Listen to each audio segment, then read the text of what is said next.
So growing up in Russia, I used to love watching these 5-10 minute short films about life of school kids and the funny, weird situations they got themselves into. This one movie I particularly liked.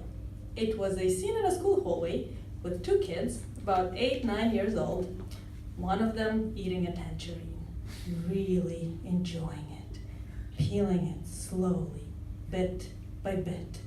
And you can just see the pleasure in his eyes as he put a piece in his mouth, and you can feel together with him a burst of this deliciously refreshing flavor.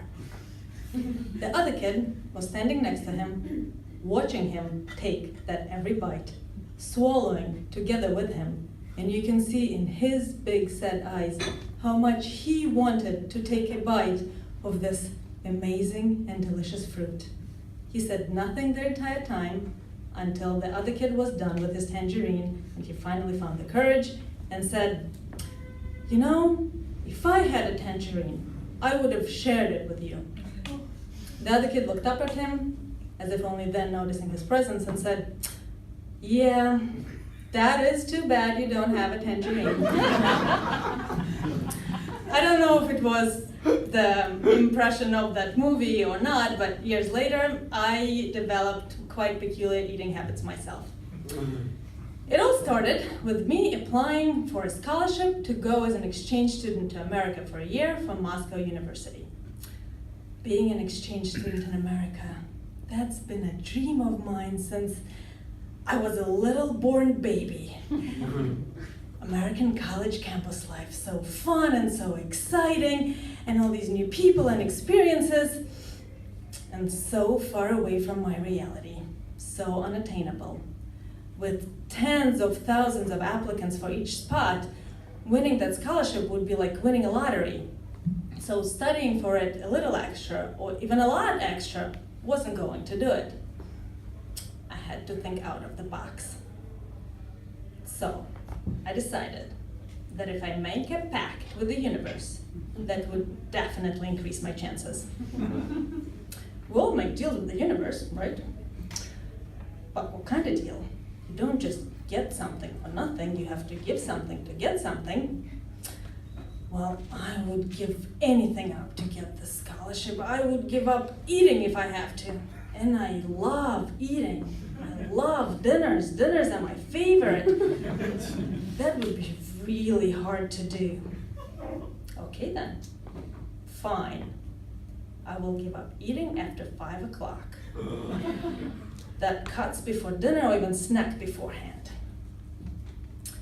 I, Gina, solemnly swear that I will not eat a bite of food after 5 p.m. every day, including weekends and public holidays. Or else, something bad might happen, a punishment. And in return, I would be most grateful if I could please have the scholarship I so desperately want. Please, dear universe, pretty please. And as it happened, I won the scholarship. The universe must have heard me. I was beyond thrilled.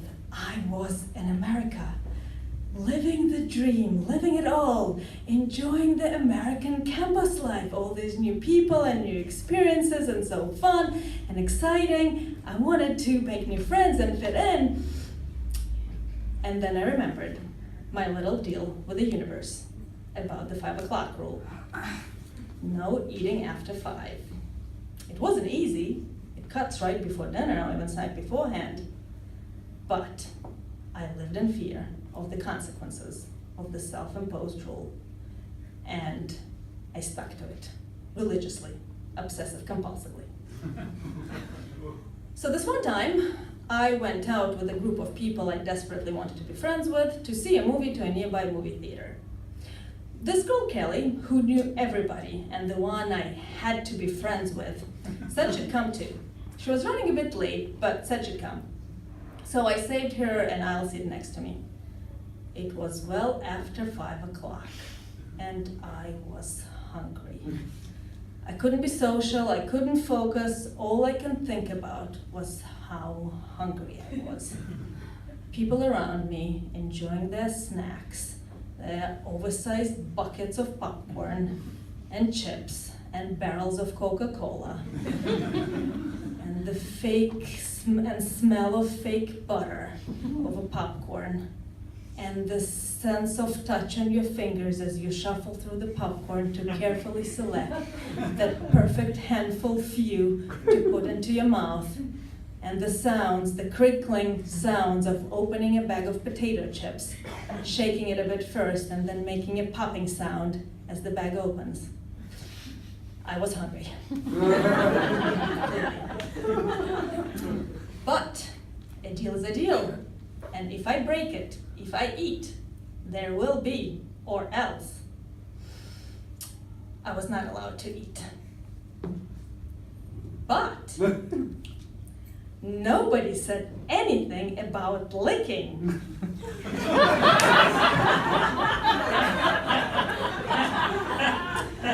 Because chewing and swallowing is eating, licking and swallowing is not eating, right?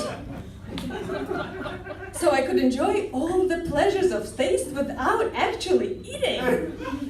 I was so excited about my realization, and I rushed to go get a bag of potato chips. So I pick a chip and take one big lick in a brush motion. And I'll do the same thing on the other side. And then the burst of taste and flavor just burst into my mouth. And I devoured all the salt and grease and who knows what else that the chips were smothered in. Delish. Ruffled sour cream and onion, my favorite.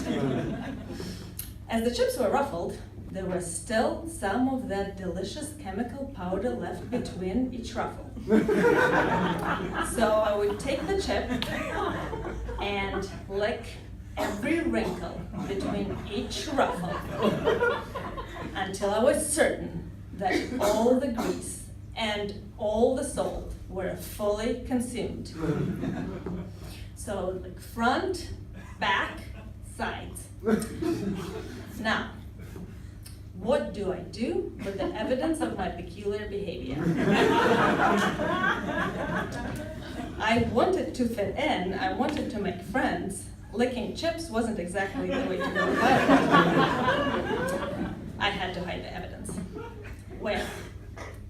The licked chips had to go back in the bag.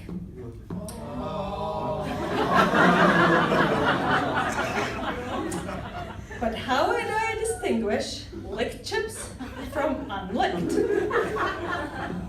By touch. The licked ones are soggy, the unlicked ones are still crispy. Okay then, this could work. So I take the chips, lick front, back, sides between the ruffles, put it back in the bag, take another one, front, back, sides. This works. Impressive. So as I was almost done, and I was taking what felt like the last chip, Kelly finally walked in. She flipped her beautiful blonde hair, smiled at me with her pearl white teeth, and I was mesmerized. I wanted to be friends with her so bad. She looked at my bag full of chips, and she said, "Sour cream and onion, my favorite. Can I have one?" Right. Can she have one? I reached into the bag to see if there were any crispy ones left. But my hand was surrounded by soggy mush. Every chip was pre-licked. I looked at Kelly. I looked back at my bag. Sorry, Kelly. No, you cannot have a chip. No? No. Her face started to change into a surprised or sad kind of expression. Really? Yeah. You know, if I had a bag of chips, I would have shared it with you. Yeah, that is too bad you don't have a bag of chips.